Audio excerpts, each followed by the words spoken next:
It's been more than 3 weeks since all major cities in Hubei Province went into lockdown. What about cities other than the provincial capital, Wuhan? How is life there? I talked to Jimmy Gao, who is an English teacher in Shiyan, a northwestern city in Hubei Province. So, Jimmy, thank you very much for joining us. And first of all, tell us a little bit about your current situation. Do you all have to stay at home and not leave the home except for buying absolutely necessary daily necessities? Is that the story? Yeah, exactly. We have to stay at home, basically. Not because not because that the things that tell us not to go outside, but because we have no choice but to do it. And in fact, I think staying at home is a good thing because it actually allows me, rare opportunity to spend more quality time with my family, which is something that I didn't do for the last 10 years. But tell us a little bit about the situation in the Shiyan city. It's about 2 hours drive from Wuhan, the so-called epicenter of the epidemic. How bad is the situation in your city? Well, I wouldn't say it's too bad because our government is strong enough to tackle this sort of problem, and it's, as you can see, what I can see everywhere, and my friend's been telling me it's well under control now, and we have people coming in and out of the residential area with restrictions. You cannot really go randomly into every residential. You've got to have a pass so in order to go in and out. And also,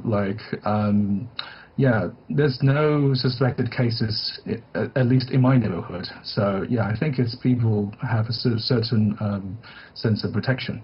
Yeah. So what is the challenge for people like you now, besides having to stay at home?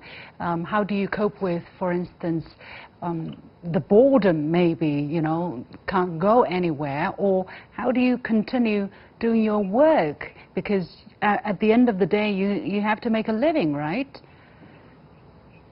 Yeah, exactly. So this is really tough.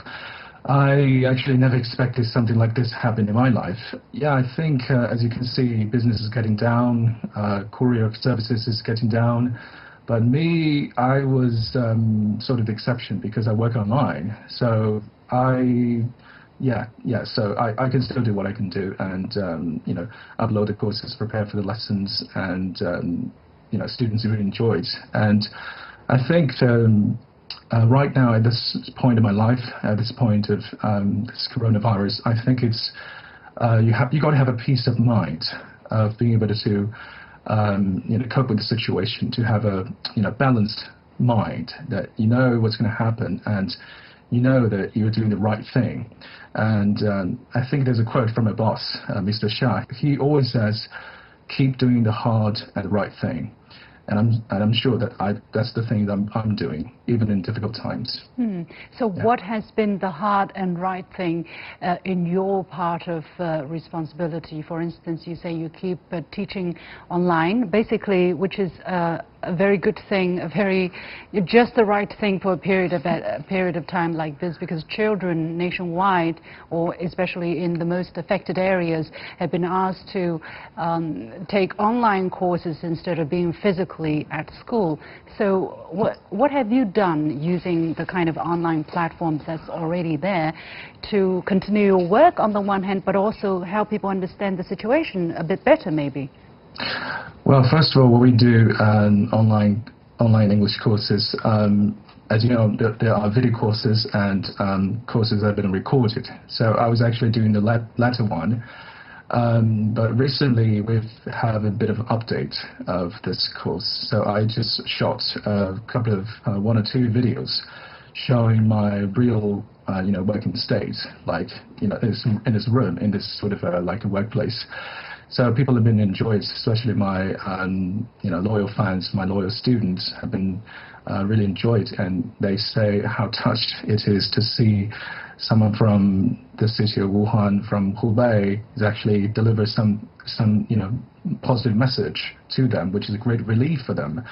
Yes, I do feel a great sense of pride and great sense of achievement, because as you see, people have been struggling, especially at this time. And so what I should do right now is, keep doing what I'm doing, and also with 100 or let's say 120% of dedication and determination to get it right, to deliver the most important message is that we are actually safe in this area, and we can be determined. The government is surely to get us done in a few months, so that's for sure.